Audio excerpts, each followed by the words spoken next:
We all know about the 1997 series King of the Hill. It is still airing on Cartoon Network's Adult Swim block, but I encountered something dark with this series sometime in late 2007.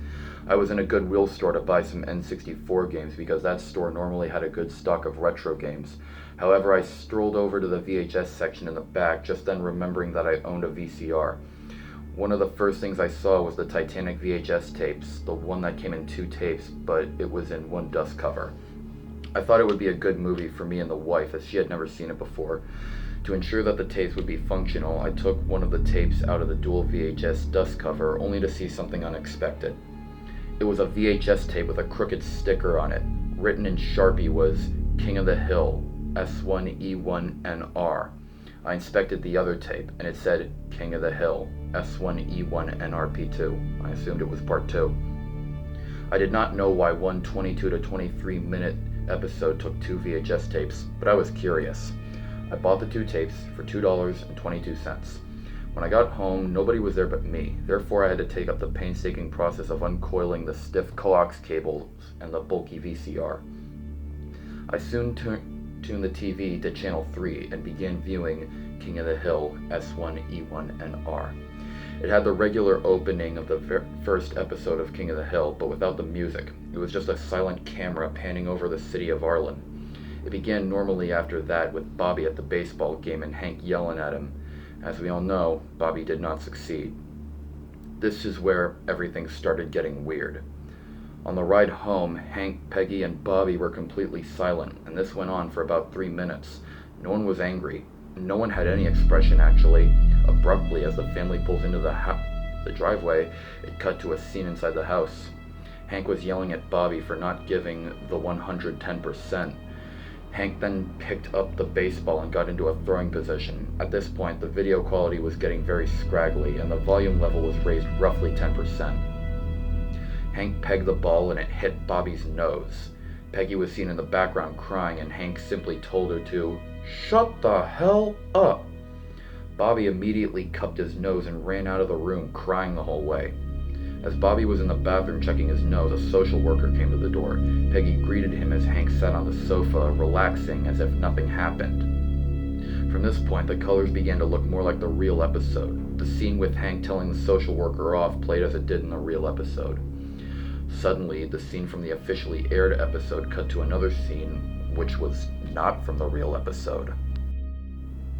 It was a scene with more ragged video, yet the audio remained the same. The scene depicted Peggy sitting on the phone late at night, most likely contacting child services to tell them about how Hank purposely threw the baseball at Bobby.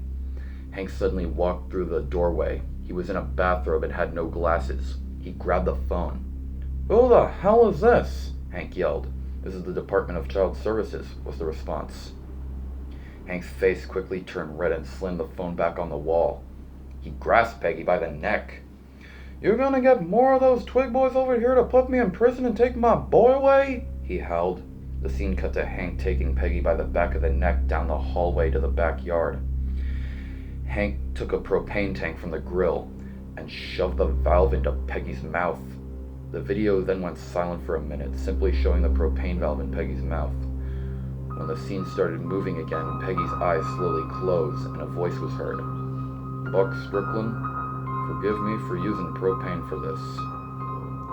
The only problem was that when Hank said this, Hank did not even sound like Mike Judge, the creator of the show who voiced Hank. It sounded like an older and deeper voice. The screen went black after this. I fast forward through the rest of the tape to make sure there was no more content on it. There was none. I just thought to myself, why so much wasted space? And at this point, I was really shaken up. I went to grab a coffee. When I got back, I popped in the second tape. It was just a black screen. I fast forward to check for content and eventually came across some stuff that was really starting to scare me. It was a funeral, but there was very few colors. There was only various forms of gray and black and the colors of people's faces. It just did not seem like a real King of the Hill episode. The funeral was for Peggy. Attending it was all of the Hill's neighbors, including some acquaintances such as Cotton and John Redcorn. Even Hank was there, claiming that Peggy had committed suicide. As Peggy's coffin was lowered into the hole, it faded into an overhead view of being lowered. This part really scared the shit out of me. It was a somewhat highly realistic image of Peggy in the coffin. The reason I say somewhat is because it looked real but still appeared to be drawn, and not a real person. It was just a realistic cartoon. The scene then cut to Bobby, Hank, and Ladybird sitting on the porch. Bobby had a queasy face, and Hank had one hand on the propane tank he used to commit the murder. Bobby turned to his father. "Why did you do it, Dad?" he asked in a humble voice. "I don't know, son," Hank responded. He almost sounded like he was crying. He then stood up and walked inside, leaving Bobby and Ladybird, who were still on the porch. It once again cut to a very dull scene with nothing but black, gray, and the skin colors. It was a scene that literally made me sick to my stomach. It was Hank hanging from the ceiling with a note pinned on him. It just stayed focused on him swinging back and forth for 2 minutes or so. It then cut to the ending credits with the normal outro and theme music. I was actually kind of laughing on the inside at the fact that the show was playing the regular ending credits after all that stuff happened. I was really more confused and creeped out at it. I went on some forums, but found nothing about this episode. However, I came across someone on Yahoo Answers who had a similar occurrence as me. They received a similar tape at a thrift shop in Johns Creek County in North Georgia, a place about 20 miles away from where I got mine. I managed to get on AIM with this person, but I got no answers. I was really curious at this point, so I drove about 40 miles and went right down to Cartoon Network Turner Broadcasting HQ. I knew that Fox Broadcasting made the show, but I assumed Cartoon Network had every episode on record as they aired them all.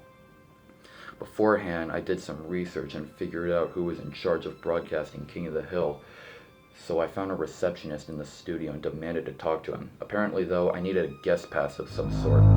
I was completely pissed off at this point, so I drove back home and put on my old sheriff's uniform. I was a sheriff for Johns Creek County about 3 years ago. I went back, and although it was unlawful, I used my badge to talk to him. When I got into his office, he was just sitting at his desk talking on his phone. I went up to him, threw the tapes on his desk, and demanded answers. He dropped the phone immediately and grabbed the tapes. I followed him to another office on the other side of the building. There was a small safe in this office. He opened it up, put the tapes in, and locked it. He then told me to leave. I did not want to act like a sheriff anymore because I did not want to get in trouble with the law, so I left. I got home and flipped on the TV. Adult Swim was on, and I was relieved to see a real episode of King of the Hill. To this day, there are only 2 copies of this episode on 4 tapes that I can find anything about on the internet. One of them, I assume, is still locked up in Cartoon Network studios. You may possibly come across more of them in thrift shops throughout the Southeast.